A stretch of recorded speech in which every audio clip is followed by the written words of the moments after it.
Even with the wahala of people wey dey waka comot from the party, PDP Senate Caucus don talk say the party still dey united and stand gidigba. After Senate plenary on Tuesday, Senate Minority Leader Senator Abba Moro with other PDP senators hold press conference for Senate Press Center.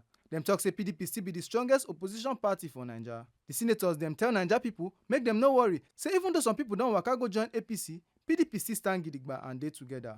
Senator Moro talk say im get full confidence for the reconciliation work wey former Senate President Bukola Saraki dey lead. He talk say the committee wey dey settle the internal quarrel go work well to bring everybody back together. He beg all PDP members make dem remain loyal and committed. He talk say even with all the kasala, PDP still be the main parties wey others dey fear. Contrary to the insinuations that the PDP is in shreds and at the verge of collapse, the party remains very, very strong and will continue to work stronger.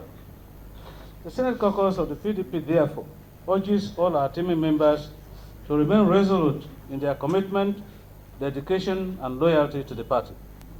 The caucus believes that a series of activities lined up by the leadership of the party will throw up a new lease of life and leadership in the party that will make it very competitive in future elections.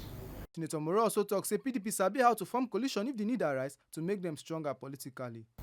Of all the opposition parties, the PDP's umbrella is big enough to accommodate all persons desirous of coalition.